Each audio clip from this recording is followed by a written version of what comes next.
So good morning, everybody. We are going to get started then. All right, we've got some wonderful presenters today. Going to share a bunch of information with you. So let's get right into it. We've got our live ASL interpreters who have been spotlighted, and live closed captioning is active. This webinar is being recorded.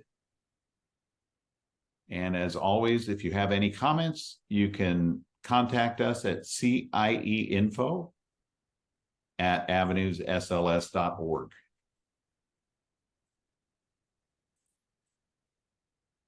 Once again, this series of webinars is being offered thanks to a grant from the California Department of Developmental Services in collaboration with North LA County Regional Center. One of the requirements of this grant is that we administer a series of questions before and after the webinars. Please complete our survey questions at the end of the webinar, as well as follow-up questions that will be sent to you, actually not in June, it'll be sent to you in November. So thank you for completing these surveys. These are required as part of our grant with DDS, and they collect the data. Your privacy will be protected in the responses.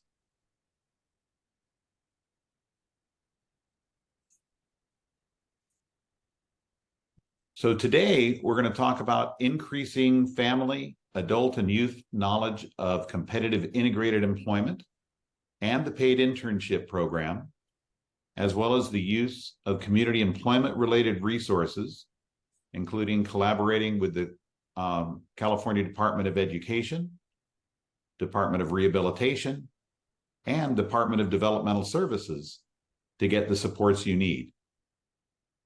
Julie is going to be sharing about her micro enterprise, and her and Lori will talk about how to start your own business if that's something that meets your needs. And Lori will then finish up on talking about developing functional IPP, IEP, and ITP objectives to promote competitive integrated employment outcomes across the lifespan. On October 24th, next week, we're going to talk about finding a good job match and how to use discovery and person-centered practices to identify job duty and environmental preferences, using job carving and community connections to promote success, and developing and assessing your talents and skills. And then our final webinar in the series is October 31st. And that will focus on bridging the gap, promoting diversity in the workplace, and how hiring workers with disabilities can improve morale and positive company outcomes. And we will highlight job development strategies.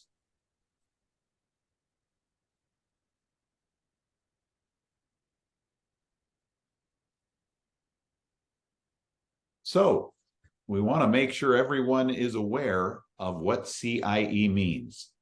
This term is being used nationally, and you will see this term pop up a lot. So we want to make sure everybody has a good understanding of competitive integrated employment and what it means. It's not just an incentive. Okay, so competitive integrated employment, or CIE, means that a person is earning minimum wage or better. They're getting paid what other people that are doing the same work are getting paid. It means that it's integrated. That means the person would be working in a typical setting alongside typical or non-disabled peers. And it's got to be direct employment that's paid directly by the employer or business. It can't be a cash payout. It's got to have all the taxes and all that included that are being taken out like anyone else.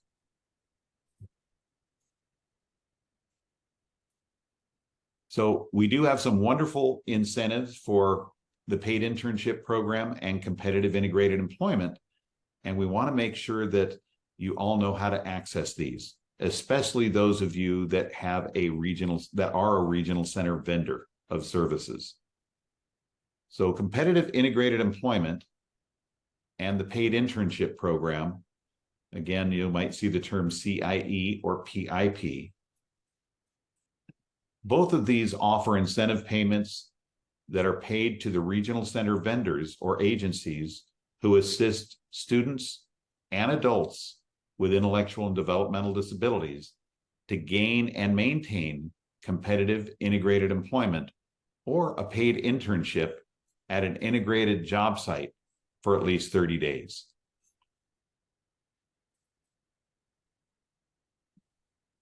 Participants, the workers, must be consumers of a regional center in order to be eligible for competitive integrated employment and paid internship program incentives. So you must be a regional center consumer to be eligible. The student or adult worker must have a goal for employment in their regional center IPP prior to obtaining employment or an internship. So that's really important. If you're ever in question, if you're not sure of whether you want to look at a job or not, we encourage regional center staff as well as family members and individual consumers to, when in doubt, just put a goal in there that if something comes up you would like or be interested in working, and you're interested in pursuing work or competitive employment in some setting in the future. Okay, if you have that in your IPP, then it'll be a smoother transition to be able to get the incentives. And Lori will talk more up today about developing functional goals that are in your IPP to help you do that. For people in the self-determination program, a regional center vendor must be used in order to apply and access the incentives. Okay, so the self-determination program does not require that you use a vendor. However, for these incentives, you must access a regional center vendor to access these incentives. We'll talk a little bit more about that.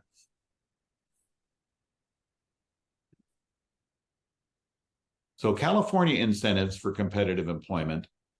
For vendors, that means agencies that you may be connected with through the regional center. For them to receive these incentive payments, they must be or become a vendor or service provider of at least one regional center service, and then apply for an addendum for competitive integrated employment and or the paid internship program to be attached to your original vendorization. As a vendor, you can attach a CIE or PIP addendum to a supported living services vendorization, a residential home vendorization, ILS, day program, money management, or any other regional center vendorization that you may have.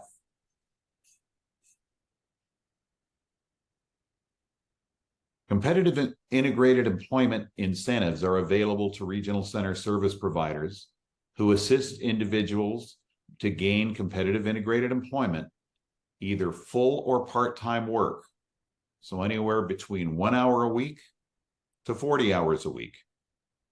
Incentives that are available as of July 1st, 2021 are $2,000 after 30 consecutive days of competitive integrated employment, $2,500 after 6 consecutive months of competitive integrated employment, and an additional $3,000 after 12 consecutive months on the job. Now, these payments will go directly to the vendor. Okay, so the vendor can utilize these for job development or throw a party for all the team or whatever they would like to do. But this is an incentive to assist people to get jobs. People can also get multiple jobs. And if people are working part-time, they may be able to get 2 or 3 even or more competitive integrated employment jobs. And you can apply for the incentives for each one separately.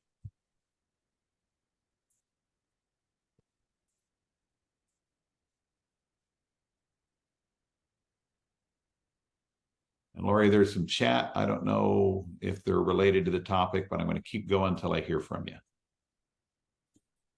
Yeah, most of the chats were talking about, you had a misdated thing at the very first, the slide about The June?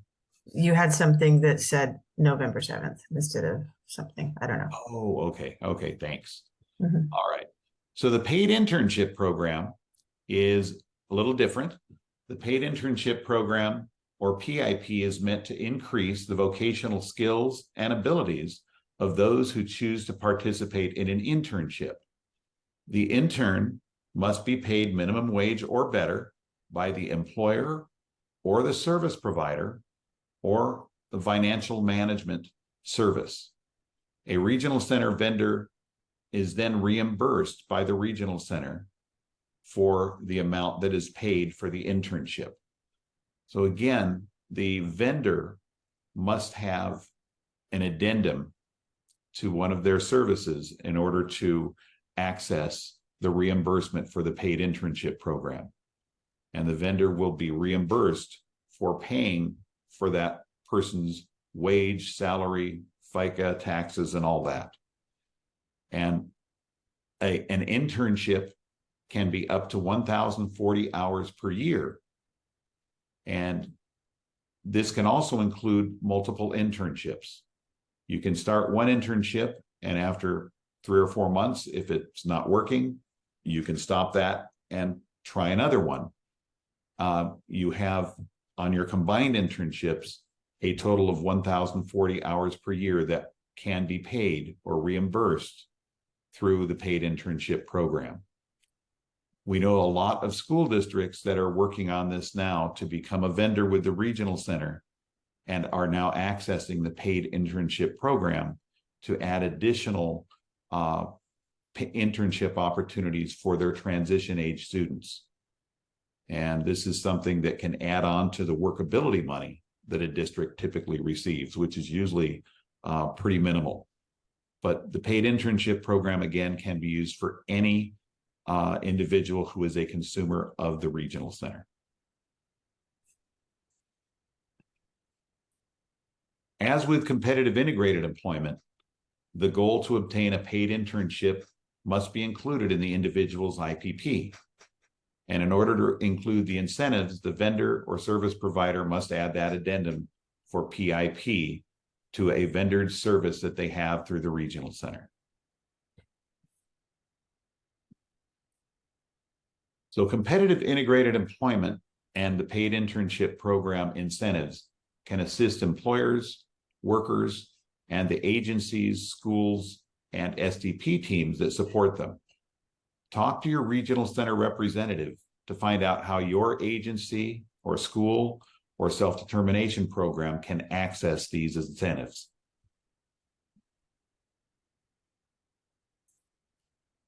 Now we're going to talk a little bit about traditional supported employment services utilizing the Department of Rehabilitation or vocational rehabilitation for supported employment and career planning. So what are transition services in voc rehab? These are services that assist eligible students. And again, these services usually start in high school to assist eligible students with disabilities to transition from high school to post-secondary training, post-secondary education, or directly into employment upon exit from school-funded services. Vocational guidance and counseling occurs while the student is still in high school. The Individualized Plan for Employment, or IPE, another acronym, is coordinated with the student's IEP, or Individualized Education Plan, and should be in place prior to the students exiting school.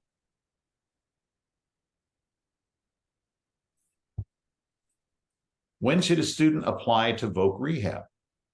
At least 2 years prior to your high school exit. Now, many schools and many offices at Department of Rehab are still trying to delay that a little bit. But according to the state in Sacramento and what they're telling us is that they would like to enroll students in Department of Rehab or voc rehab services 2 years prior to their exit. The referral should be made at the end of their sophomore year or early in the junior year, or 2 to 3 years before graduation or exit for those students that are staying in transition services through age 22. They should apply at age 16 and older if the student is or will be involved in a community work experience. And as we talked about last week, please remember to take advantage of the student earned income exclusion rule that allows earnings of up to $7,550 per year for students under 22 years old. Again, as long as you're still a student and under 22 years old, you can earn up to $7,550 per year without any of your Social Security benefits being impacted.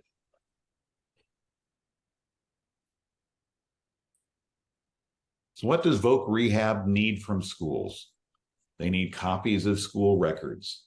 They need opportunities to make presentations about what services that Voc Rehab has to offer. They need aid in distributing vocational rehab information to staff, parents, and students.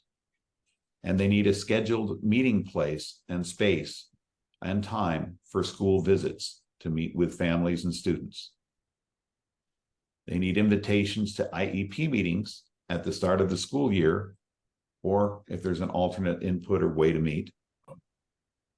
And they need student referrals at the beginning of the school year. They also need time to speak with teachers, guidance counselors, nurses, and students to make sure that everyone knows what services are available to students.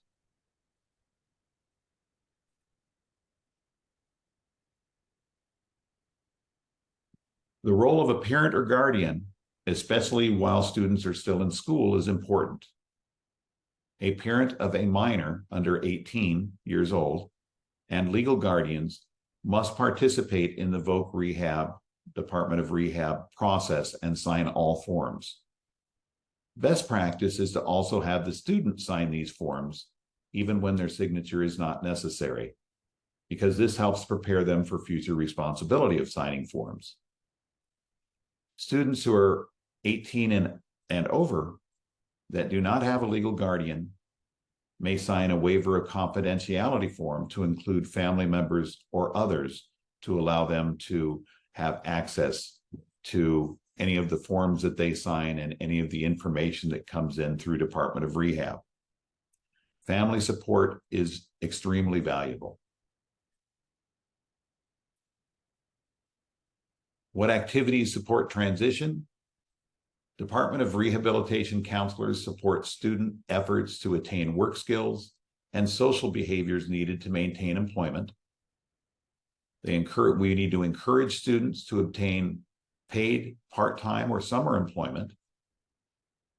We need to put into the individual education plan, the IEP, and the individual transition plan, or ITP, goals for community-based work experiences and internships while the students are still in school.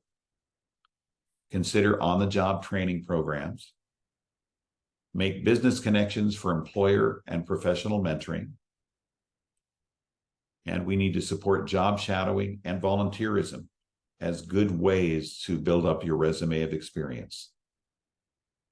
Also, we want to encourage our youth to participate in youth and social clubs, as this helps to build those social skills and communication skills that are so desperately needed on the job. If you remember, we talked about in our first session how critical communication and social skills are to obtaining and maintaining jobs. And the best way to get that experience and to build those skills is to gain more and more experiences with typical peers. Quality indicators for successful transition means that youth participate in quality work experiences that are offered to them prior to exiting school. For example, internships and apprenticeships, mentoring, paid and volunteer work-based learning opportunities, service learning, school-based enterprises, on-the-job training, etc.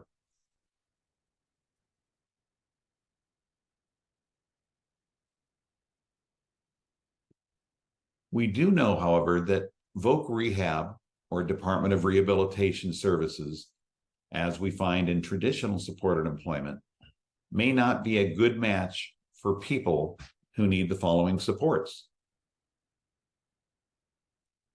For individuals who need ongoing 100% supervision or one-to-one supports, whether that's due to their communication and behavior issues or due to other things, aren't going to be a good fit for Department of Rehab because they mandate some fading of that support and assistance.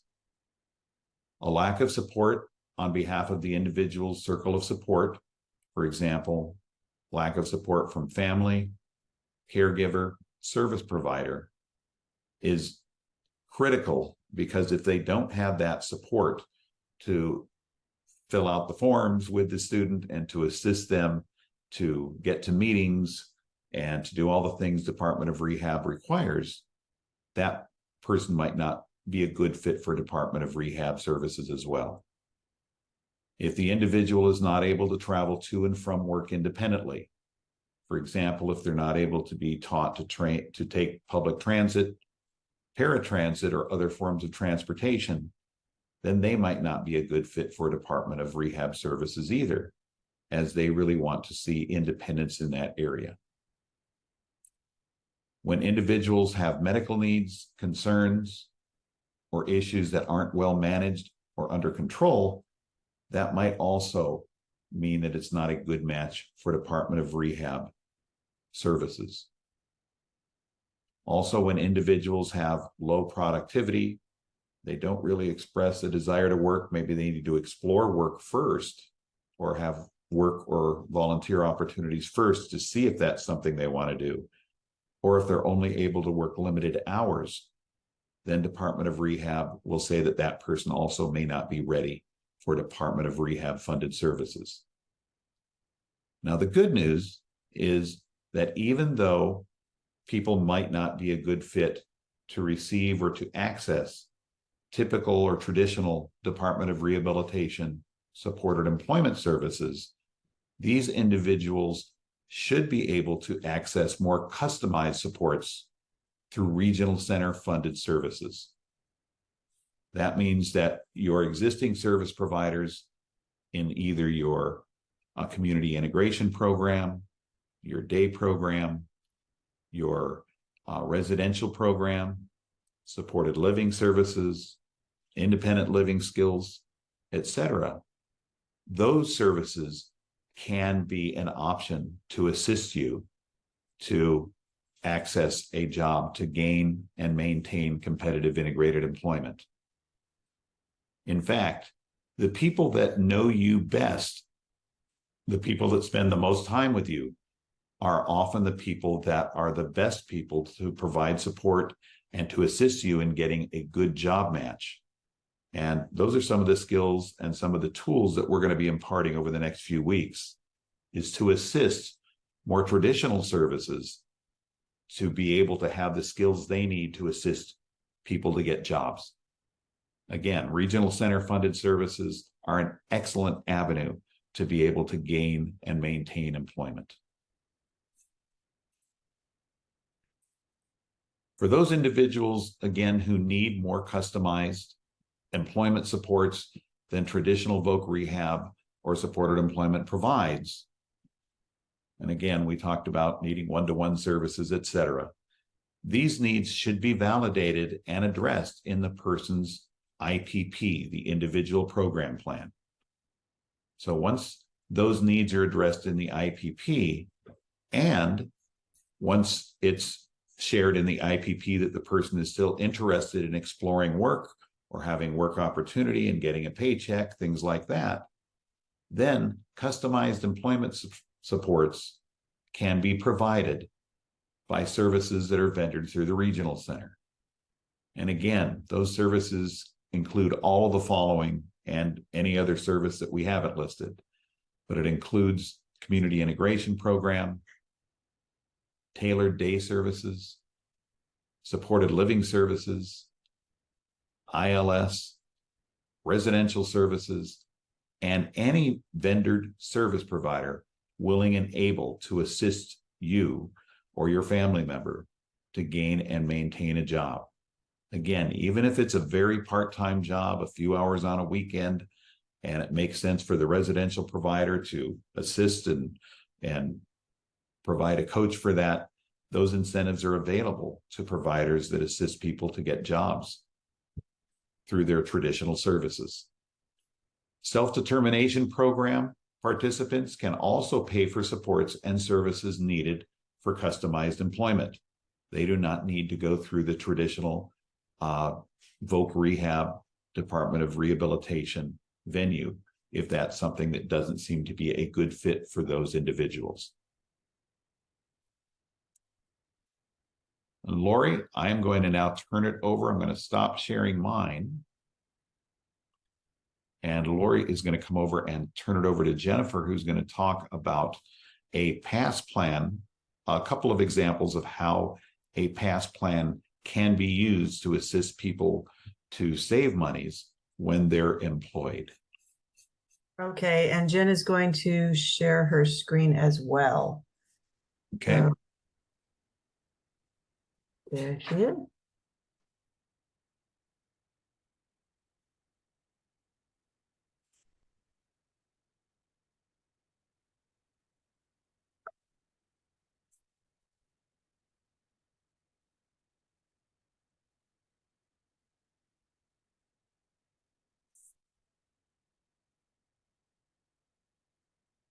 Okay, thank you.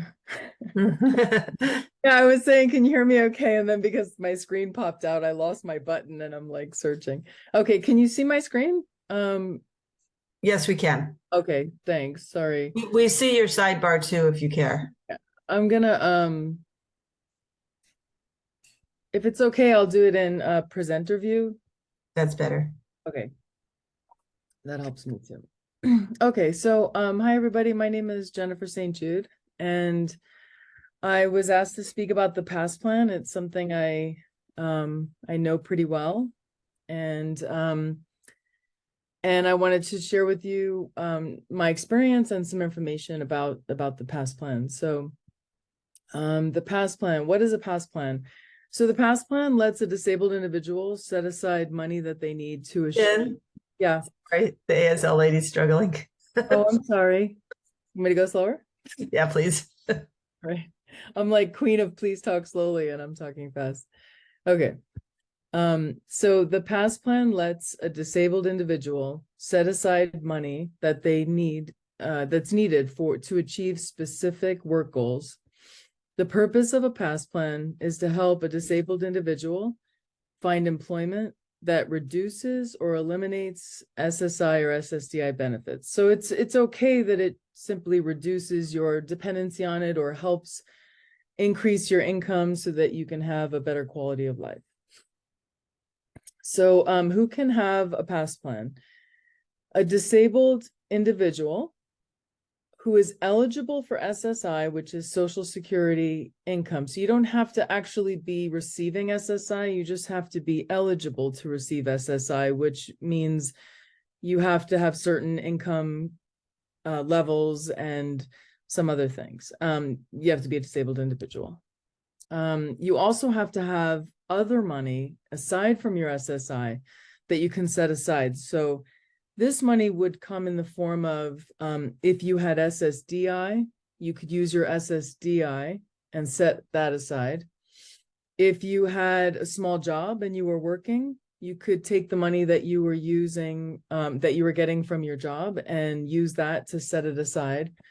And what happens is when you set that money aside, SSI increases your allotment of income to make up for that loss.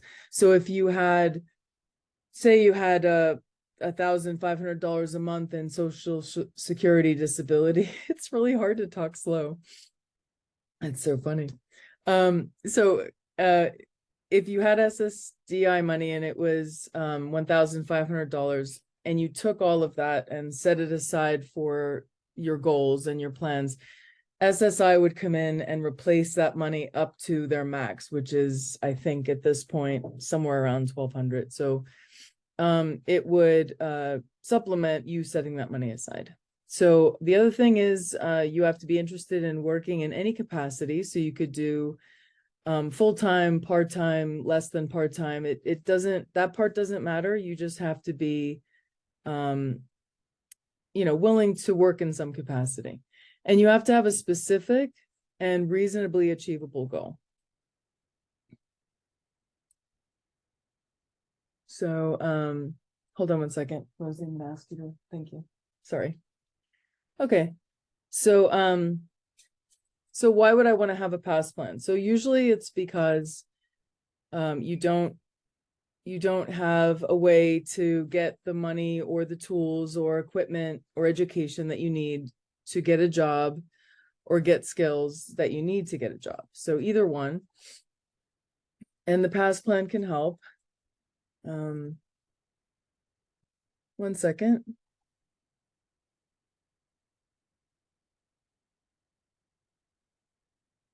Hold on a second. Rosie? I'm so sorry. I asked my daughter not to come in at this point, so she came in at this point. Okay, so how can I use a past plan? So a past plan can be used in a number of ways. One way is to get supplies that you need to start a business, school expenses, equipment, tools, transportation, uniforms, to purchase anything really that you'll need in order to achieve your goals of getting a job or education or anything. So it can be used towards any of that. So how do I know about a past plan? So I know about a past plan because I had one. I'm going to go back to the screen so I don't get tortured by the flashing lights, but I am a regional center client. I am someone who had been on disability for a while, and about 20 years ago, I had a bachelor's degree, but I hadn't done anything with it. I didn't have some of the skills that I needed, and I decided that I wanted to go into the film industry as an editor, and but I didn't know how I was going to do any of that. I needed education and I needed pretty expensive equipment, and so I decided to explore some options, and I discovered the past plan. So at the time I was on disability, and I was able to set some goals and set my disability money aside every month. And when I did that, Social Security supplemented my loss of income for SSI. So I was able to continue to take care of my rent and my expenses while setting aside all of my disability money. And it was actually extremely simple. I just had to be specific and clear about what I wanted and what my plans were. I used the money to pay for training at UCLA in multimedia. And then I went ahead and took those classes. And I also at the same time set aside money for multimedia equipment, like cameras and editing software and different things that I needed for the classes. And it was kind of an expensive venture, but I was able to do it. I had this goal. At the end of my goal, and I was given a lot of support from the past plan coordinator. It was really simple. There was the least amount of bureaucracy that I had ever experienced. And I was able to set the money aside and achieve my goals and graduate. I actually got a job in the film industry working as a tech support for film editors and as a film editor. And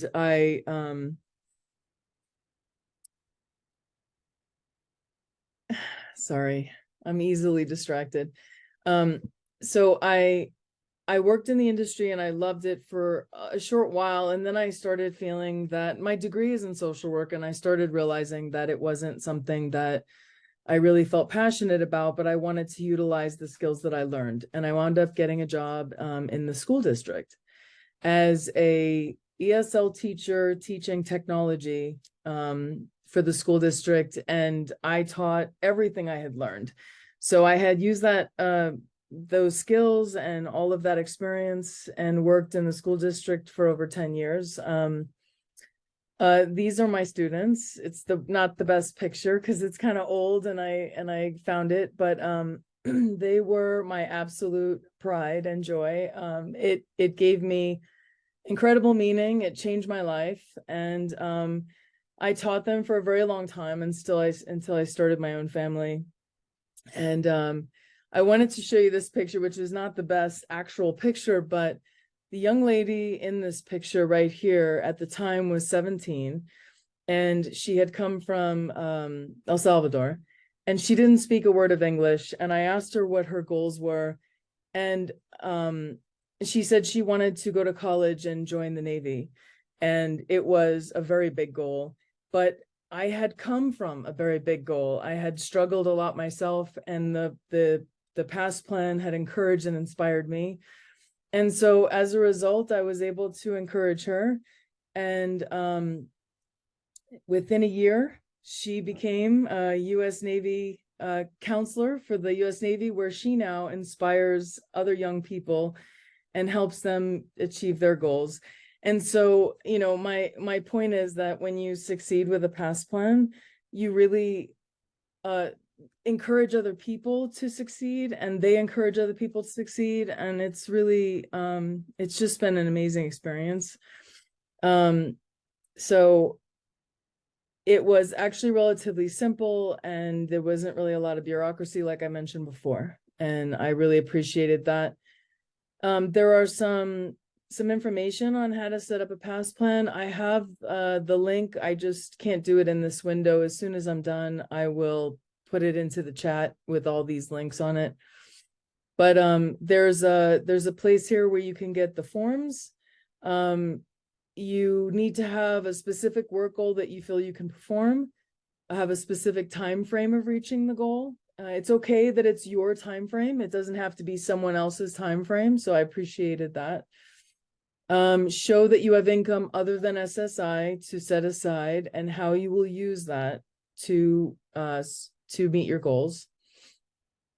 The process is to basically fill out the forms and show them how you'll do that. The past plan will get approved by a Social Security past plan expert, and you'll be reviewed periodically by a very friendly person that will just ask you how you're doing on your past plan. That was my experience. This is the link to the forms. I'm going to put that in the chat after I'm done. And the forms look like this, which they didn't look like that 20 years ago when I did that. So they look a little more complicated now, but they're not too bad. If you look at it, they just basically ask you for your information that you should know, your name and social security number, that kind of thing. I would definitely get help filling these forms out, because it can feel overwhelming, and there's no reason to not move forward with it if it's just about a form. They want to ask any experience that you've had. You can list any volunteer work as well. And then here's where you spell out your plan of the things that you're either going to train yourself in, or equipment you're going to purchase. And you can also hire someone to help you with a past plan, and you can include the fee that you pay that person in your past plan. So the very first thing that you can do is, hire a past plan, helper, and have them help you fill this form out. So there's a lot of ways to be successful with this. And it has been a fantastic experience for me. I'm actually right now at USC in graduate school for my MSW, and I am seeking the help of a past plan to do this part of my second act in my life. So it's fantastic, and I really recommend it. And I'm open to any questions after in chat or otherwise, or through Lori and Scott. So thank you very much for letting me share. Thanks, Jen. If anybody has any questions right now, you can type them into the chat. If you type them in later, Jen is excellent at responding in chat or either private chat or group chat. And as she said, you can reach her through us, the CIE info@avenuessls.org, and we can pass the question on. Jen, first question, how did you find out about the PASS plan? So my bachelor's degree is in social work, and I'm kind of what I call a resource junkie. So I'm always looking at different ways. I don't remember anymore, but I probably did a search for it and help finding a job or help finding training. I kind of accidentally came upon it. It's not a well-known program. It's very not, unheard of. So the good part about that is there's not a big wait list or difficulty finding someone to work with. It's kind of like a best kept secret program. So yeah. Okay, I can no longer see any questions, Jen. So are there any more? Not that I see. I posted the information that I mentioned in the chat for the link to finding information on the PASS plan, and the second link is the link to the forms to filling it out. And remember, if you're an SDP person, you can also get help through there, filling out the forms, hiring someone that can help you. All right, thank you very much. So Jen's going to stay on. You can ask whatever questions you'd like. I'm going to unspotlight you. Okay, so now we are going to introduce you to Julie. Julie has a micro enterprise, which is another option for people to have employment, a little non-traditional, and really be able to make a difference in a way that they want to. So, want to do it the same way as we did last time? Yeah. Okay. So, Julie, what is the name of your business? Julie's Blooms on a Go. And I have many jobs. I do the bell ringing at Christmas time. And I help the kids have Christmas. I do it every year. okay. So Julie does have a pretty traditional job with a paycheck and scheduled hours and a boss.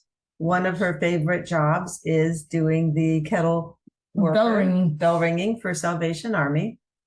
But it's hard to work for traditional employment, right? Yeah. Because Julie likes what? I like to be on my own schedule and stuff like that. And what about bosses? Without bosses. Yeah. Julie has a hard time doing what other people tell her to do. Now, the bell ringing works because it's a short-term job, right? Yes. 4, 5, 6 weeks max, couple really good paychecks. Yeah. And then before you get mad at the boss or they get mad at you, job's over. Right? Yeah. So that's a job that she's done many, many times over the past 20 years or so. Probably what, 10 times over the past 20 years? Probably more than 20. Okay. So Julie really likes money, as most of us do. Yeah. And Social Security is not enough. No. So do you want me to read some of this? Yes. Okay. So she had a lot of meetings with her mom and her brother and her coaches. And we all wrote down things that were important to Julie and things that were important for Julie as they pertain to employment. So the difference between what's important to Julie, what's important to a person might not actually be what other people think is important. But it is important to them. And what's important for the person is things that other people think is important, but that person might not. And there is a lot of overlap in those two, hopefully, but there's also some pretty distinctive differences. And so Yeah. we wanted to address that. So things that Julie said were important to her: to interact with nice people, Yes. to be paid.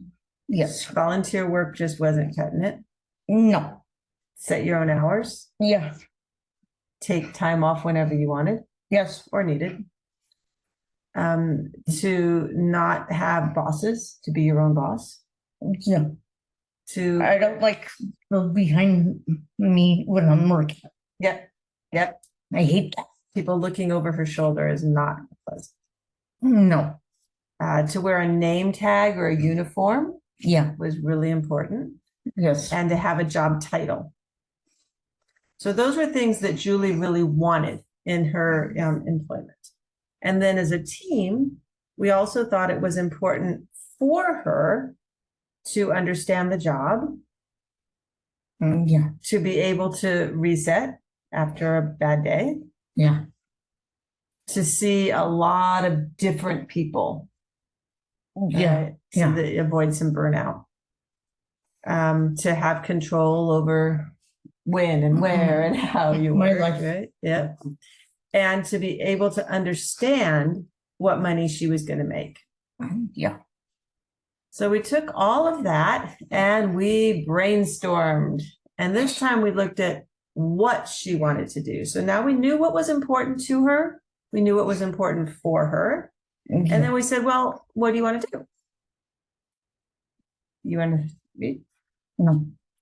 Okay. So at first, Julie said things that she had done in the past. She said, I want to stop. I want to do the billing, because she knew those things. Yeah. But then we said, hey, let's look outside the box. Let's think about things that you like in general. And one of the things that really stuck out as we all brainstormed was that she might really like designing flower arrangements, Yeah. right? Yeah. So what'd you find out when we were having that brainstorming? I heard that my brother was he sold flowers at school. Yeah, when he was in college, that was one of In his college. jobs. We had never known that. So he told me, my brother told me that I should have my own business. Yep, and your family was really supportive of this idea, huh? Yeah. And that, again, that's important. Scott said it earlier about school and Department of Rehab. It's family support is so important, or team support. So your coaches helped talk to people and figure out like what this flower business would look like, right? So Right. we had you calling all sorts of people. And who's in the picture there? April. April. April is the daughter of a friend of Avenues from a different agency that lives in Santa Barbara area, right? Right. And April came down 3-hour drive to show Julie and her team and coaches a little bit of an idea about what that business would entail. So she did some demos with flower arranging and talked about purchasing and all. Yeah. She was just invaluable to Julie and her team, realizing that this was a good decision and feeling confident that Yes. that she could do this. And, you know, part of it was us. We don't know how to do flower arranging. So No, how are we but supposed to help Julie? But April showed us all the basics so that we felt confident that we could help her. So that was just an awesome day. And so now we knew about the fun part of the business, playing with flowers. Yeah. Right? And then we had to go into the not so fun part. Right. So the business plan, Yeah. very important, Yes. but Boring. boring. So this was a hard part for Julie. Yeah. Because we had to do a lot of research about how much supplies cost and where to buy them, how many to buy. Yeah. We had And that's to, one of my Yep. Yep.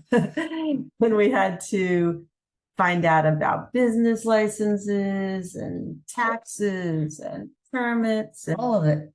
And a lot of that was hard for you, right? Didn't make much sense. It was boring. And all you wanted to do was to Sell flowers. sell flowers, make some money. And so I did do a lot of this stuff with her, but I did do some of this for her. And when you're looking at a micro enterprise for somebody, there are going to be some things that either a natural support or a paid support is just going to have to do, hopefully with, but some of them for the person. And Julie did as much as she could. She sat in the permit office and, suffered through that. Yes. But tax paperwork, really, that's just not one of Julie's strengths. And so we hire a person to do that for her. And it comes out of the business budget, but just realizing that to have a business, you don't have to know and do everything about that business. You have to have the resources to get those steps done. And the same holds true with avenues. I mean, there's not one person who does everything at this business, right? We have all sorts of desks with all sorts of people. And so Yeah. Julie has her people to make her business successful. So some of the boring stuff, business plan should include what you will do Yeah. or what you will sell, Right. where you will sell it or do it. How much do supplies cost? How much are you going to sell your product for? Yeah. Who else sells this product? Right? We had to Yeah. see who the competition was. Yeah. What permits and licenses do you need? How will you advertise? Yeah. How much do you want to make? Who will you sell to? How often do you want to sell? Some of the fun stuff, the business name, the logo, that was fun. Yeah. That was fun. What are the startup costs? What are the ongoing costs? And who's going to do the taxes and all that boring stuff? Right? So we worked our way through that. Nobody killed each other. No. So had to get a permit, EIN. I had to go to LA to get the permit. Yep. That was And a it drive. took a long time to get there and a long time to get back. But I got the permit. Yep. And then what else did you get? A checking account for my business only. Yeah. And that's really important. Don't mix funds. No. We started right from the beginning, not Yeah. mixing the funds, and that was really important. That's that one. Figure out what store to go to for the supplies. And then also where to keep your supplies, right? Right. Yeah. Because she doesn't have a mansion, so pretty small house. And where Yeah. is she going to store all these supplies? She has A storage in the closet in my balcony and also the closet, the cardboard. Yep. Yep. We had to practice, right? Yeah. Actually arranging the flowers Yeah. and then how to price them. Yeah. And so for all of those things, she needed help and support and people who actually knew. I don't know how to price flowers. It was never anything I did. So she had to go find somebody who knew that answer. Yeah. And then what is that a picture of? The swap meet. So one of the first places that she sold was at the swap meet, and she would reserve her spot. Yeah. So I want you to tell. keep reading. Okay. Sorry. Julie's not really feeling too well today. Normally she talks a lot more. Sold Yeah. fresh flower arrangements and then expanded. Yes. So somebody showed us the magic of chocolate flowers, which are you can see some in there if you know what you're looking for. those little kisses ones. And learned to advertise on Facebook and called people and special orders. Yeah. Really were expanding your business. And expanded again. What did you Yeah. start doing after a while? Easter baskets, summer baskets, Halloween baskets, Mother's Day basket, Father's Day basket. Yep. So she expanded her business from flowers to baskets, which was kind of a natural thing at that point. And that's sometimes what happens, right? Your business expands in a direction that you didn't even think about at first. And that's my cute little cat. That's Pebbles. Yeah. So sometimes she shares a booth with Melanie at craft fairs, and that's the picture over on the right. Mhm. So it's under that. Yeah. So some of the things that happened over time, Yeah. it's hard to get up early and work at the swap meet, right? Yeah. That was becoming not so fun. No. Did you always sell everything? Yeah. Sometimes. Sometimes you sold out? Yeah. Sometimes you had a bunch left over. Yeah. And then what did you have to do with all the leftovers? Give it to people for free. Yeah, give it away for free. So that cuts down on the profit, right? She Yeah. had to buy them and then she didn't sell them. So she spent $100 and was hoping to make $200, but only made $50, right? And Yeah. those weeks were frustrating. Yeah. Pretty much. Yeah. And by the time COVID hit, you weren't really selling very often, right? No. And then she didn't sell anything for a long time, of course, because the swap meets and open areas were not really available. People weren't having Sales. the fair things, the carnivals and things like that to have a booth. Yeah. And so now it's been hard for you to get back in the swing of things, right? Yeah. And so she hasn't even made some of the Easter baskets, which were very big sellers in the past. Yeah. Haven't updated the Facebook page. So really we're at a point where you kind of need to do something to motivate yourself and Yeah. promote your business again, right? Right. But it is still a business. It is still viable. She does still pay taxes and keep her licenses updated. So, it's Julie's life. Again, we said at the beginning, she can decide how often she wants to work, how much she wants to make. And so she does. And for her, that's key.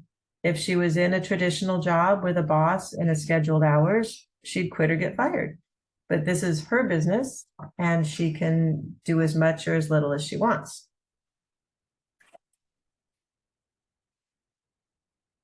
Is that the end of the Julie presentation?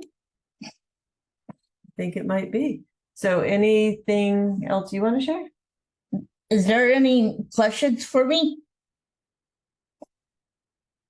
Jen, maybe if you can see if there's any questions and read them. Yes, Julie, there is a question. So the question that I saw is, one second. Okay, so he said, thank you for sharing your story. You're an amazing inspiration. One question that I have is, are you in the SDP program? And the other question is, are these supports available through regional center vendors as well? Setting up the business. Okay, so Julie does not know the answer to either of those questions, but I do. She is not in the SDP program. She has traditional services, supported living services, right? Yeah. So the second part, you kind of know the answer to. Who paid for your coaches? Yeah, so regional center, that's through the vendor service. Her coaches initially were through a day program and now they're straight through supported living. But you could use ILS coaches, you could use adaptive skills coaches. Pretty much if you've got staff, you've got the ability to have the support you need. And if you have traditional services, there are mechanisms through adaptive skills or traditional day services or ILS to get these kind of supports. Any more questions?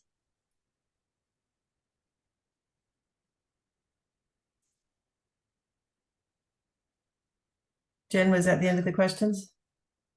Yes. Well, I had a question. I wanted to ask Julie, is she glad that she went into a business for herself? In the end, after going through all that, do you feel glad that you chose to go into business for yourself, despite Yeah. how hard it was and boring and all that? Like, I love my flower business, but sometimes the pandemic ruined The pandemic didn't help. no, but I but- wanted to go back to swap meet and sell, but then it was COVID and then I couldn't. But what about now? I could probably do it now. Yeah. Go back. So if you wanted to, you could. But so Jen was saying, like, are you glad you did your business? Yes. Yeah. I think it was a really good choice for her. Julie likes to be her own boss and she likes to make money. And so it was really a really good match for her. And finding something, I don't, at the beginning of your show, of your presentation, we showed your banner, but do you remember what your tagline is? One flower makes people happy. One flower makes people happy. Yeah. So making people happy one flower at a time, I think, or something Yeah. like that. But really that Julie likes to see people smile. She likes to make people smile. And she likes meeting people and hearing their stories. And Yeah. this was just a perfect kind of a job for her. And she'll get back to it at some point or move on to something new. Yeah. I think that's it for questions. You can. All right. So let me see what's next here. I believe that Nico is, oops, sorry. I just got back onto some, okay, Julie, could you move for a second? I'm sorry, I can't see what's going on here on our screen, but I'm going to assume that you guys are all still here. So Nico's turn to present.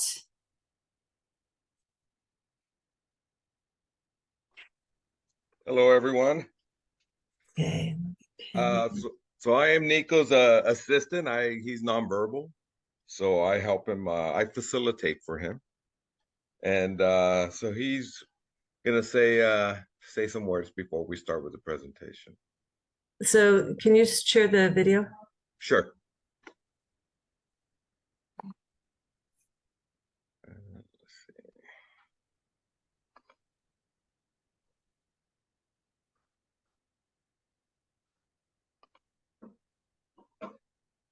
Okay.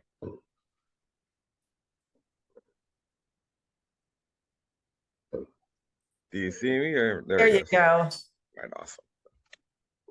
All right. Okay.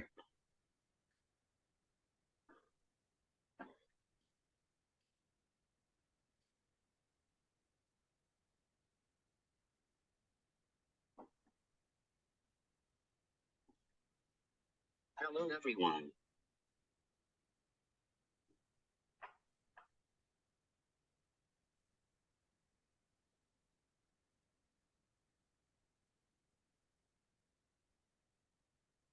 Hello everyone, I'm Nico Navarro.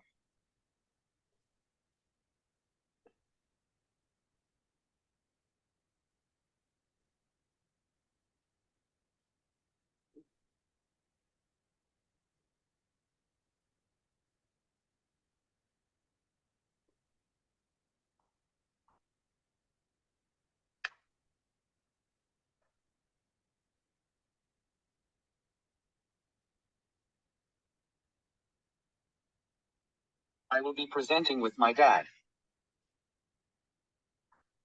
I'm going to share his pictures for him.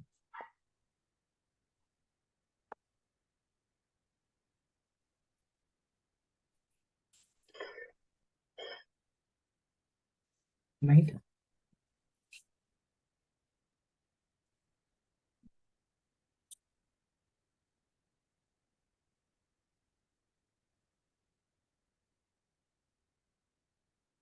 I'm ready to present. Okay, and I've got your slides up, starting with the About Nico slide. Okay, and so I will be reading his slide for him. Okay. Okay, we're gonna start. About Nico. I am a 21-year-old man that has autism, and I am non-speaking. I communicate using supportive typing. I am a high school graduate who was fully included throughout my education. I am an author, blogger, and advocate. In 2019, I was published in a book called Leaders Around Me, Autobiographies of Autistics Who Type, Point, and Spell to Communicate. My journey of becoming an adult has been interesting as I was exploring my options after graduating from high school. I had planned to attend Moore Park Community College, but COVID paused that plan. I was bored at home. My Mimi, grandma, and I would look for things to do to keep us busy. We would often drive past a recycling center and saw items on the sidewalk for free. We would take them home and take them apart. We started building a relationship with the owners and employees. They began to allow me to take computers home to remove valuable and reusable parts. They respected me as a person and did not speak to me differently. They began to teach me new skills to try at home.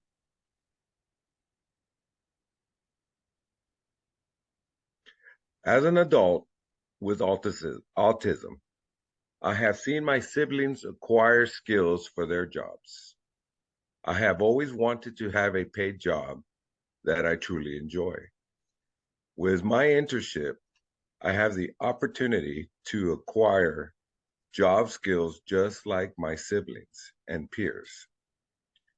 I am increasing my abilities and skills as an employee, and I am part of my community and a company. Of course, I am gaining so many skills for the future, and I am learning so much from this internship. Paid internship.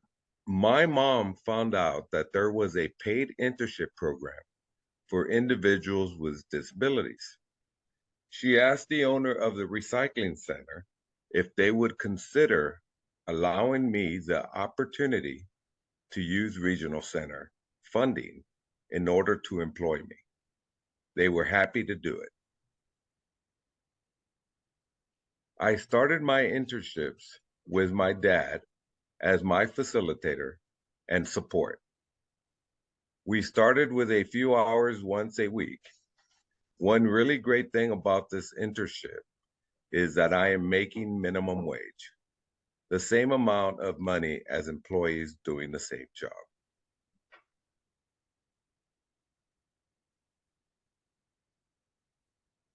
Working at the recycling center. My job title is a disassembly technician. Currently, I am learning to remove small technological pieces and parts from laptops. The parts are recycled for money. I am learning what tools to use for each part. The internship is a paid program by the Department of Development Services, DDS, and Regional Center. I can earn up to $10,400 per year. One requirement is that I must earn minimum wage and the same amount as other employees doing the same job. Another requirement is that I will be included in my work community, meaning that I get to attend functions like holiday parties and lunches with my colleagues. Also, the goal is to build skills to possibly get hired at my job after the internship ends. Did you know there are tax incentives and credits for employers who hire people with disabilities? For example, the IRS has what's called Work Opportunity Tax Credit. The credit provides employers incentives to hire qualified individuals from these target groups. The maximum tax credit ranges from $1,200 to $9,600, depending on the employee hired and the length of employment. The credit is available to employers for hiring individuals from certain target groups who have consistently faced significant barriers to employment. The credit is available to employers for hiring individuals from certain target groups who have constantly faced significant barriers to employment. This includes people with disabilities and veterans. And there is a link there below. Ways to connect with Nico. My email is there, my blog, my publication. And I believe that's the end of the presentation. Yeah. All right, cool. Okay. Any questions for Nico? Jen, if you can help out again. Not yet. So I guess you're putting questions only in the chat? The Q&A is also available, but I don't see anybody using it. Okay, yeah. I guess the chat's best. So if you have any questions, if you want to just type it really quickly in the chat, I can read it for you. And Nico's typing something real quick. Okay.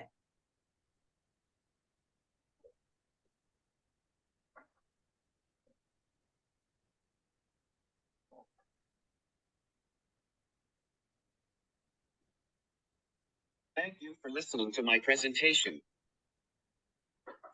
Oh, so we heard that one. That's interesting. It was just the presentation that was glitching. Yeah. Thank you so much, Nico. I think it's really powerful, your presentation. You talk not only about yourself and your specific experience, but you also give people information about the employment incentives for employers. And we don't have that anywhere else in our presentation. So that's awesome. He's typing again.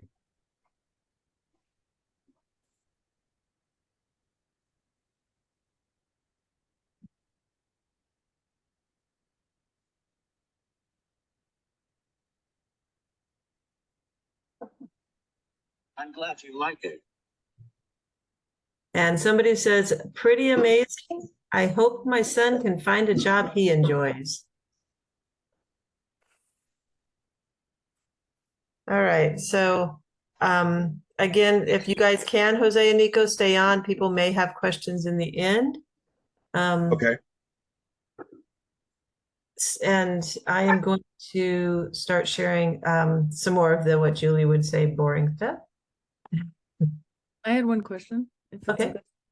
okay. So I wanted to ask Nico, I typed it because I thought, anyway, sometimes when you start a new job, people are strangers and they don't understand you. And when you have unique needs, they can't always be helpful. I was wondering, what was your experience when you started your new job, having some unique needs and like needing them to wait and listen to you?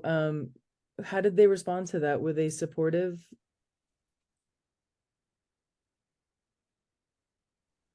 Okay, he's typing.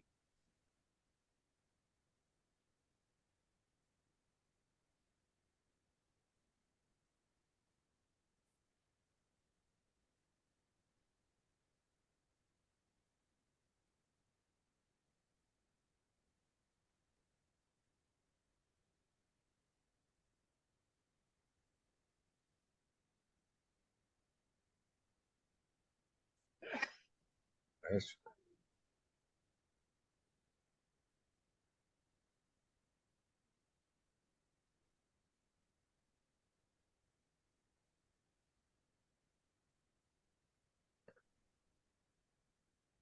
Yes, they were supportive and made me feel comfortable. Thank you. That's awesome. And that's the kind of jobs we hope that everybody can find. You find the place where people accept you and make you feel comfortable. You're welcome. So one of the other things we wanted to review with everybody was transportation options. And it's really important to know what the plan is for getting to and from work before you accept a job. So options can vary. Each individual and team should identify which options are the most economical, safe, and reliable. So we're going to go over a few things: walking, biking, driving, catching a ride from a friend, carpooling with coworkers, Uber, Lyft, taxi, city bus, dial-a-ride, access services. So you can already see from this list, there are a lot of ways to get to work. Again, we want to make sure that that's planned before your first day of work. So if you're talking about the city bus, the Department of Rehab and Regional Center will help with destination travel. So there are vendor services and also services paid through the Department of Rehab that can help you to learn how to independently navigate the city bus to get to your place of employment. And if you get a new place of employment, both of those agencies can pay again to have you learn the new routes. You're also eligible for lower bus fares and bus passes if you have a proof of your disability by getting a TAP card, a TAP card. And then you want to also check the bus schedule and make sure that there is a way for you to get to and from work at the times that you're supposed to. We once supported a person where their Department of Rehab agency got him a great job. He loved it. But the problem was he had to be to work at 5 a.m. and he needed to take a couple bus transfers. And the buses didn't start early enough in the morning for him to get to work on time. So you want to check out that the routes are available to get you to work and home from work. You don't want to get off work at 11 at night and discover that you have no way home. So the Americans with Disabilities Act, ADA, requires that all publicly funded transportation services allow a personal attendant to be able to ride with you if you need it due to your disability. And for the city bus, the train, the things around LA, there's no charge for your attendant, but you may need to have some sort of paperwork that validates your need for an attendant. It's not just like you get to bring a friend for free. And it's always nice if this attendant has some sort of a business card or an ID that shows that that's actually who they are and why they're with you.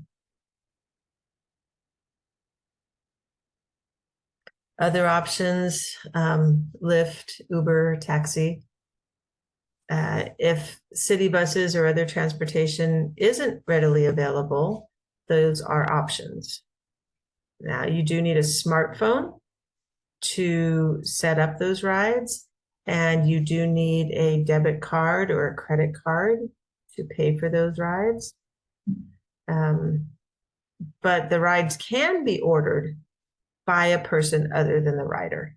So just because you don't have a smartphone and don't have a credit card doesn't mean this isn't an option. It just means you need to think outside the box and have another way to order those rides and to pay for them. So you do want to remember to print out and save these receipts, because as we talked about either the first or the second or both weeks, last week, as we talked about last week, you can claim those expenses and your IRWE and your impairment related work expenses if you receive SSI. Access Services or Dial-A-Ride, if you're in the LA area, offers curb to curb shared ride transportation services. So they pick you up right at your house and they drop you off right at work or doctor or wherever you're going. But there are other people in this vehicle. It's usually the smaller buses. They do have wheelchair accessible seating.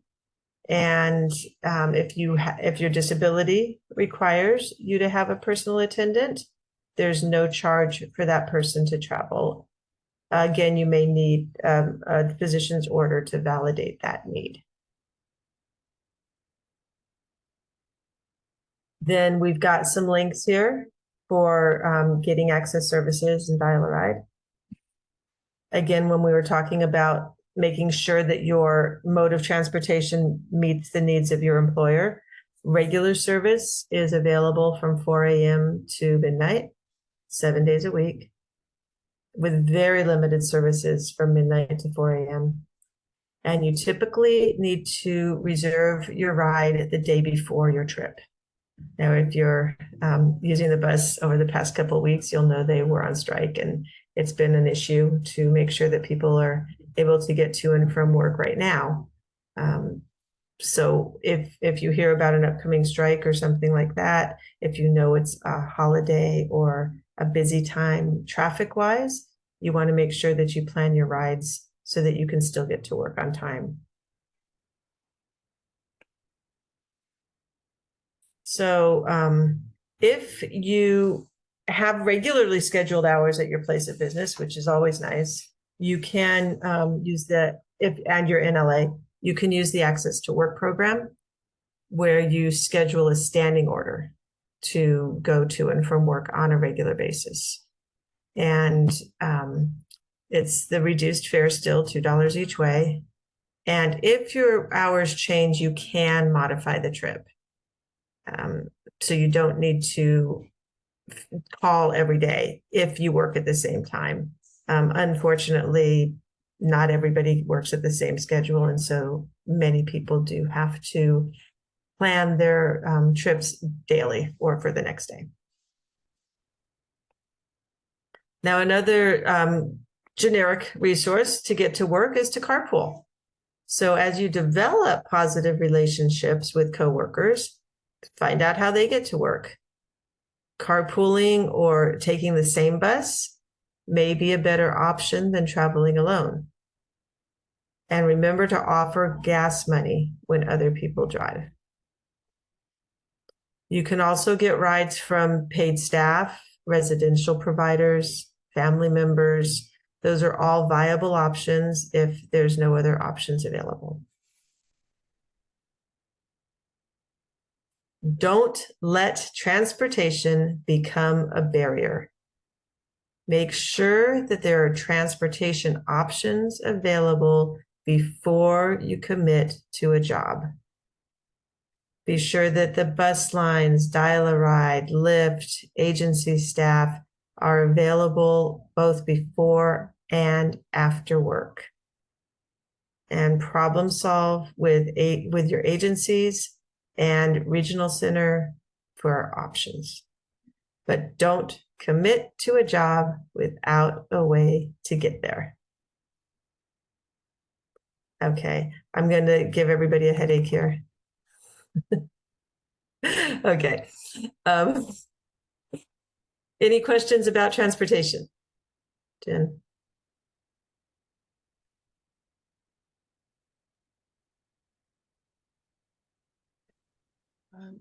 Not yet. Do people Okay. know to put it in the chat, or can they?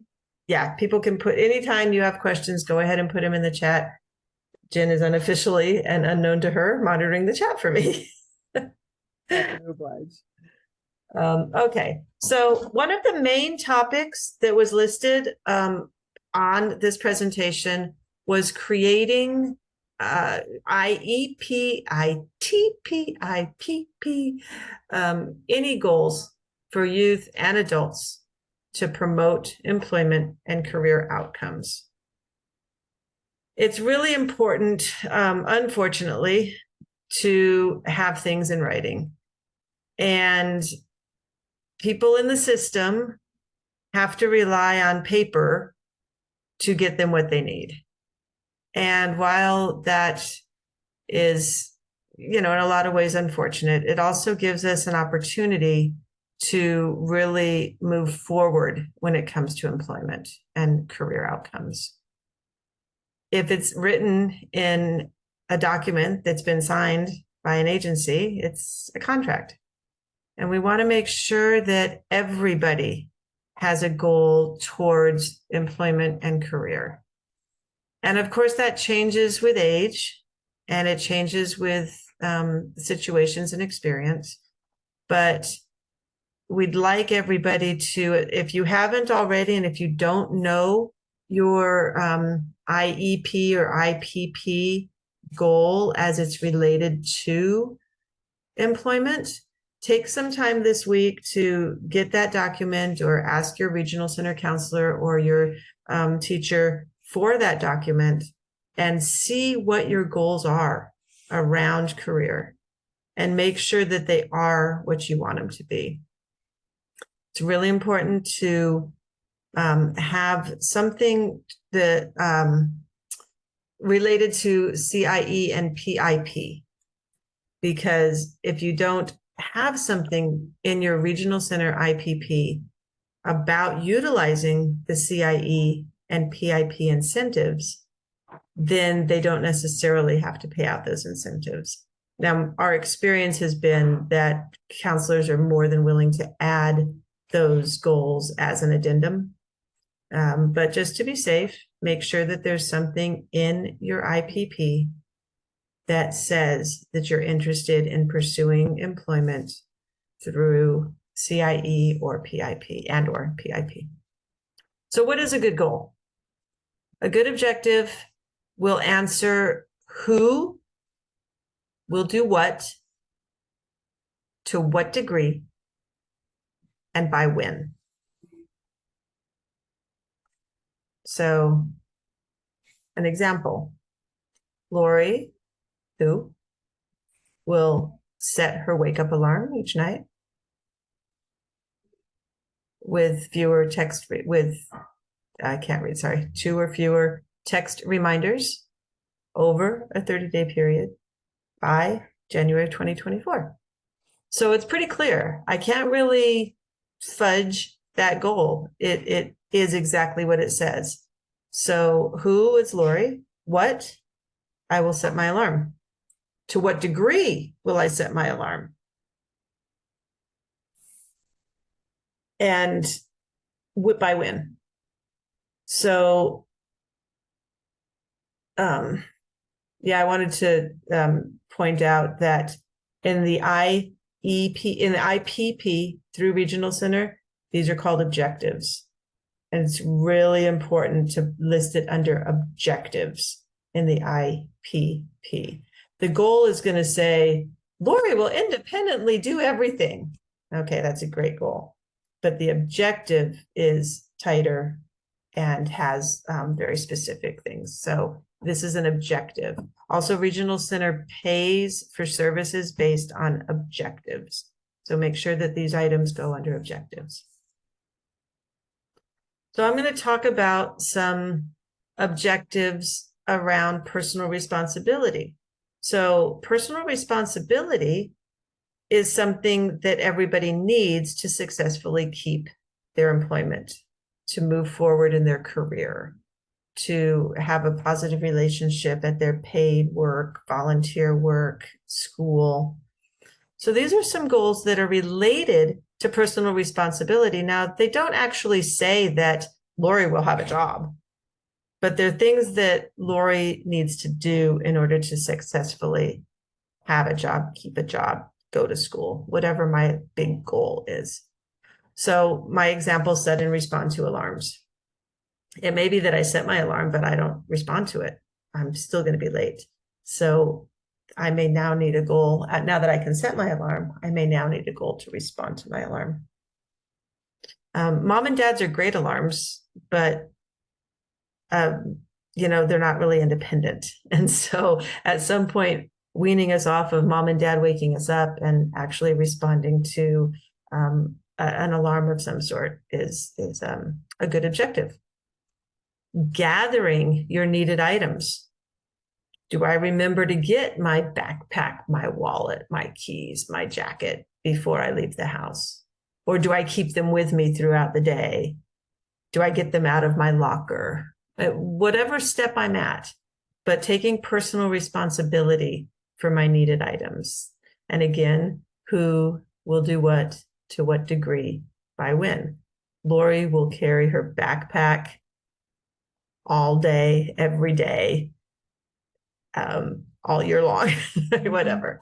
Or Lori will carry her backpack with 2 or fewer prompts by January of 2024. Saving money for a major purchase. When we're talking about work, what did Julie say? Julie enjoys working, but she works for money.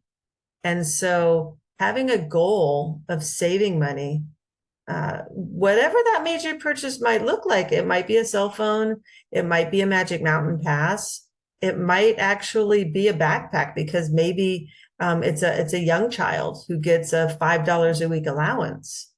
And so saving money for a backpack is going to take quite a few months to do that.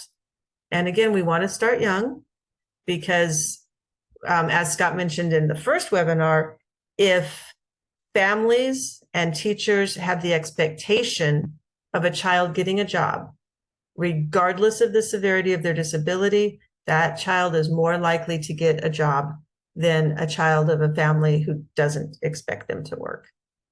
And so we're going to start some of these items very young, and as they master them, moving them up to the next level. Making choices. Making choices is so important. If we don't give students, children, adults the means of making choices and the ability to have their choices heard and valued, they're not going to be able to know where they want to work, how they want to work, what time they want to work, what they want to buy. There's going to be no motivation to work because they're just have never learned to make choices.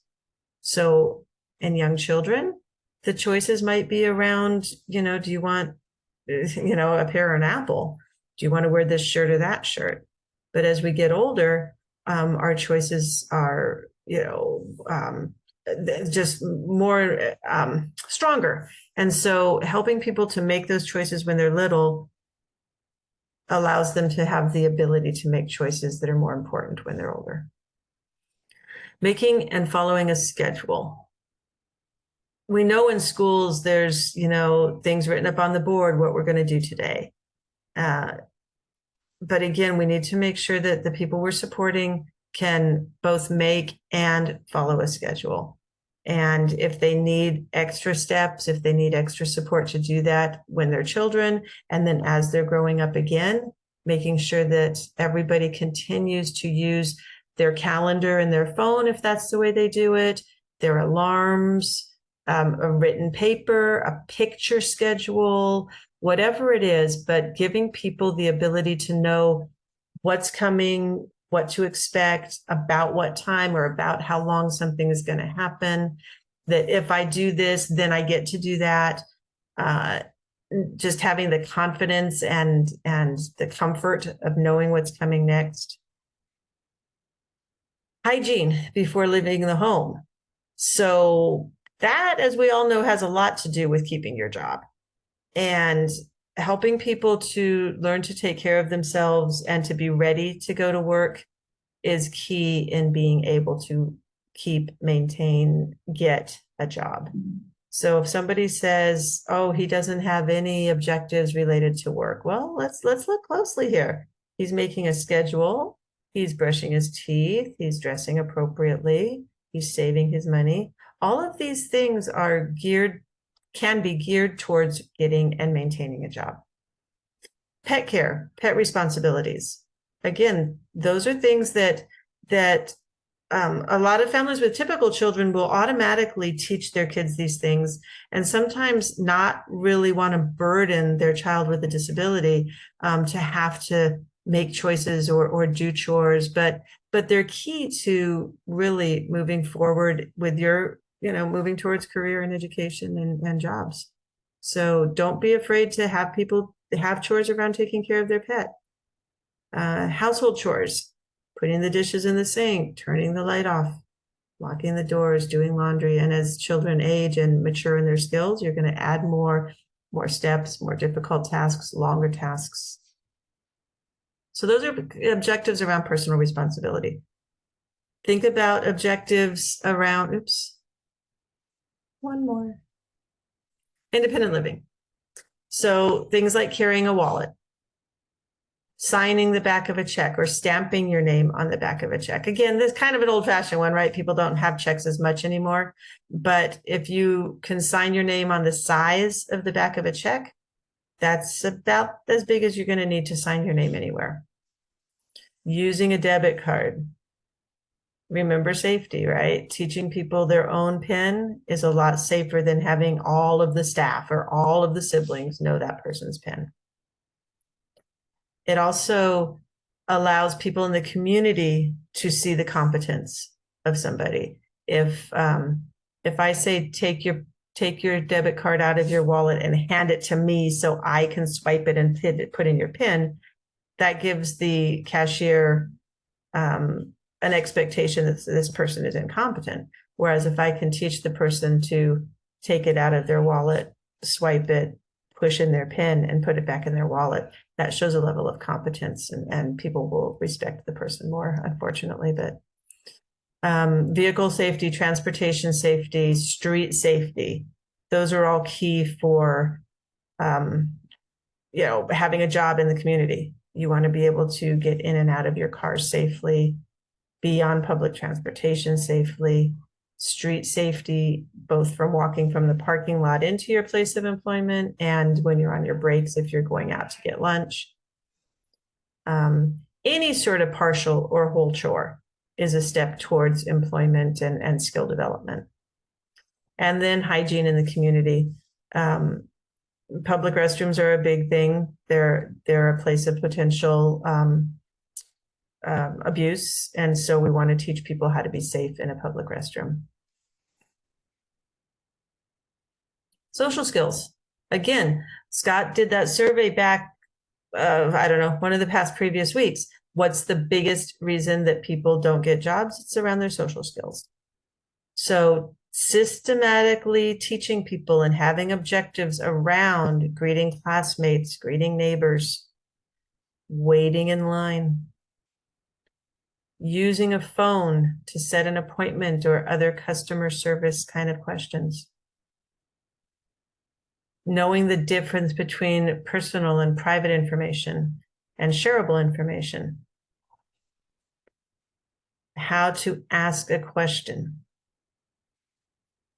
How to tell jokes and respond to jokes. Dealing with change. And I'm sure that as I'm going through this list, everybody's going, oh yeah, that one, right? Some of these are really going to hit home that that's what we need to work on with so-and-so, or that's what I need to work on myself. Self-advocacy skills. You've got to be able to tell the boss, I need next Friday off, or I'm sorry, I can't do that without support. Or could you help me read this form? I'm not sure what it says. Private actions restricted to private spaces. Can read my examples, nose picking, farting. Those are things that can make or break a job, right? And we really need to make sure that people know the rules around private actions.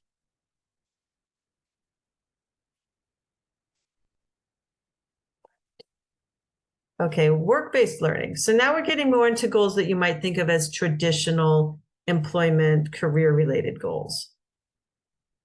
People should have some basic computer skills. Many companies have computer-based clock-ins and clock-outs. Their schedules are online. Their paychecks are online. Their timesheets. And so just being able to, and a lot of training and safety training and OSHA stuff is also online. So being able to access those things with or without a job coach, but having some basic computer skills is key for almost all jobs. Filling in forms. And again, we're not saying you have to be independent at any of these things, but you want to have objectives for small parts of those. So it might be Lori will recognize the word name on a form and be able to write her name in the space provided. So I might be working on writing small enough, like check size. I might be working on writing it neatly. I might be working on finding the word name, seeing what box goes with that name. I didn't say I'm going to fill out a whole complex, pass plan form all by myself. I said I'm going to learn to find where to put my name on a form or signature. Planting a garden is a really great work-based learning skill because it has multiple steps. There's some daily follow-through. You've got to make some judgment calls. You have a product at the end. You're making decisions around the next season.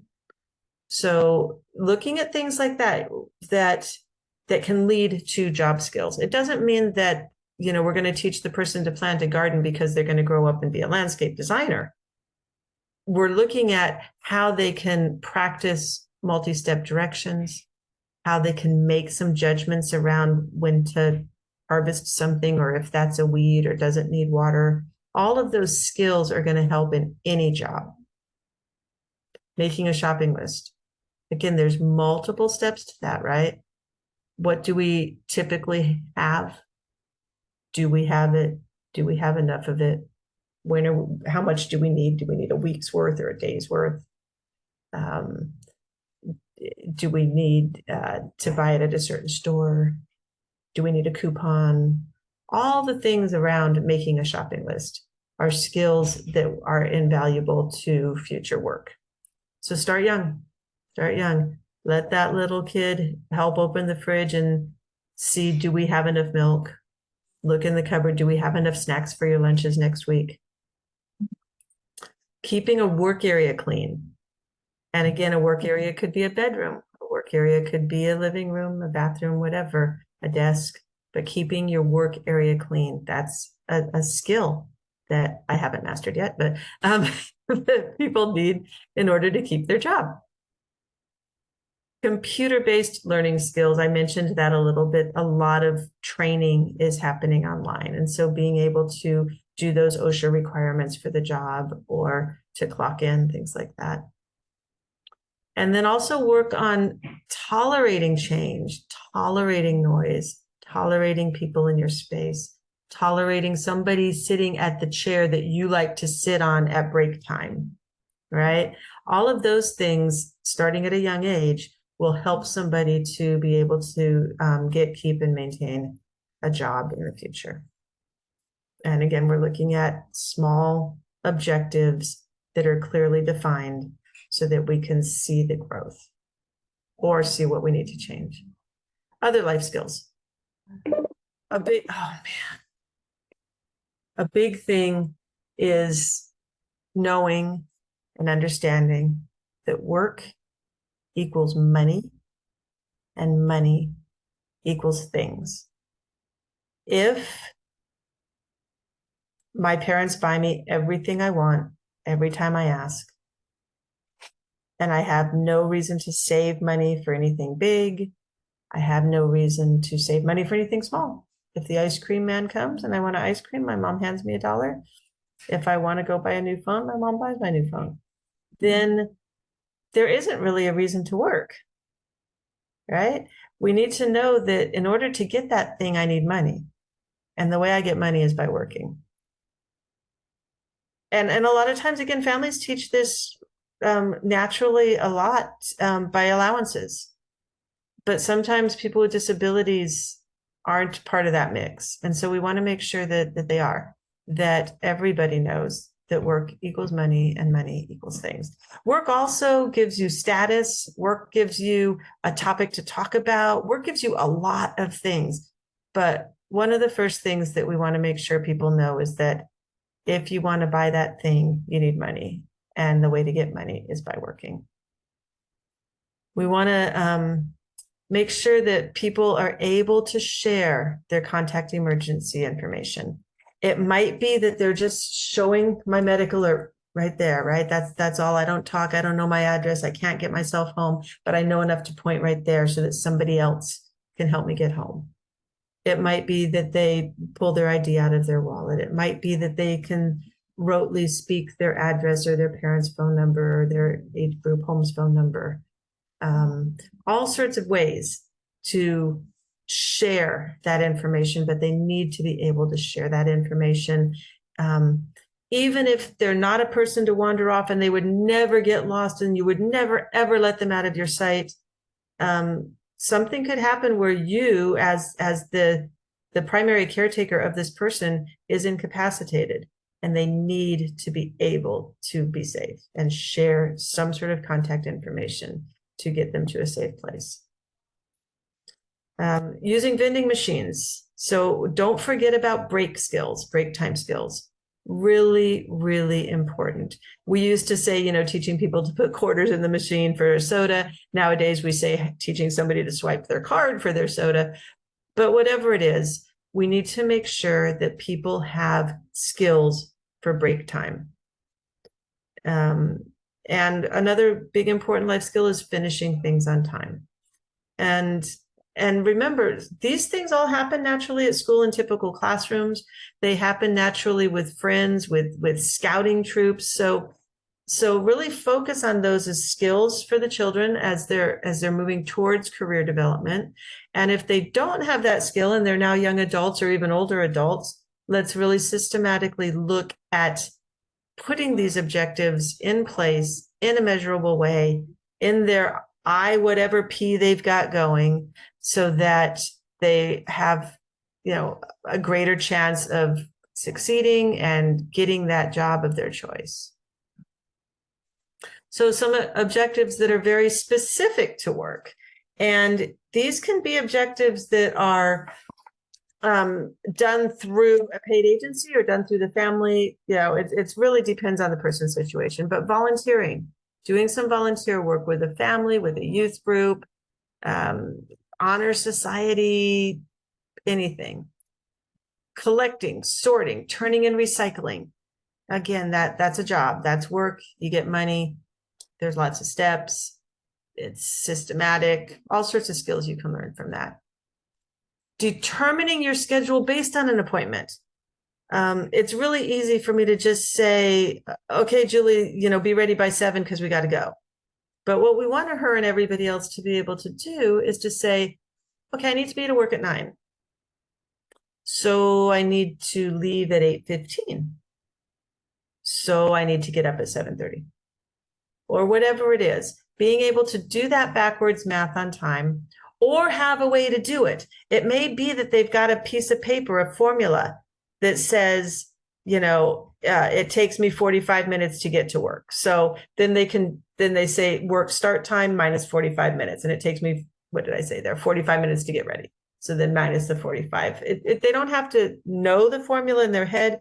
They have to be able to access that formula somehow, from a paper, from an app, from something. Knowing how to clock in and out. Having a couple of pins and codes that they can learn and that they know, so that they've got a code that makes sense for work and a code that makes sense for their ATM, and not a bunch of random things. The ability to figure out when to return from a break. So that's another math kind of one. It might be that they're asking someone. It might be that they have an app. It might be that they know the math. But somehow having the ability to figure out when to return from a break. People should create and or update their resume. Taking a class on interviewing or job searching. Signing up with the job development services. Now, not just DOR or regional center, but EDD or a local to your area group, small business group, whatever it is. and earning a certificate in a specific trade or skill. Those are all real good objectives that lead to work or help you to maintain your job. And awesome, we're doing great on time. So to sign up, again, if you're a North LA Regional Center client, we are able to do free consulting with you regarding anything we talked about today in the previous sessions or in the next 2 sessions. You do not need to get a referral from your counselor. You just need to send us an email to cieinfo@avenuessls.org, and we will just verify that you're a North LA client and go ahead and set that up. There are a couple of questions in the chat. Okay, go for it. So this rolls back a little bit to the beginning of your talk about putting a work goal. And so this individual says, my son is doing his exit IEP tomorrow. So should work be an exit in the exit IEP, even though he's looking to go to college, community college next year? So yeah, so I would say that he's going to college and is interested in pursuing a career goal, getting a job, utilizing CIE and or PIP funding, because a lot of students in college will also have a part-time job. Okay. There's a couple other questions from one individual, but it's a few questions within. So Okay. it says, if you sign up for this series now, can you get the recordings of the past 3 webinars sent to you? That's one. So yes, just send us an email. The ones that we have done this month are not available yet because the person who does it is on vacation, but we have the ones from May that we can send you out, which is the same information. Okay. And will these webinars eventually be posted on either the North Los Angeles County Regional Center website or DDS website? So once the grant period is over, which is next June, we will be posting them on our website with links. We believe there will be links on both North LA and DDS. Yes. Okay. Yeah, they said that, I'm not sure what LVAC is, but it said we would like to update our LVAC on your webinar series. Vendor Advisory Committee. And then with regards to another question, with regards to the services through avenues, do you serve consumers in San Fernando Valley, Santa Clarita, or Antelope Valley? Right now, Santa Clarita and San Fernando Valley, but not Antelope Valley. But that's for our direct support services. But as far as for this grant, we will work with any North LA client, all 3 valleys. That's it. Okay. So again, we have 2 more coming up. I see what you guys said earlier about that extra date on November 7th. I'm not sure why that got on there, but there is not a scheduled webinar for that day. So just 2 more after this. Encourage other people to sign up if they haven't yet. The next 2 weeks, as Scott mentioned at the beginning, we're going to be talking a lot about customizing employment and really looking for a great job match. So thank you very much. All right, so we will see most of you next week. Thank you. Thanks.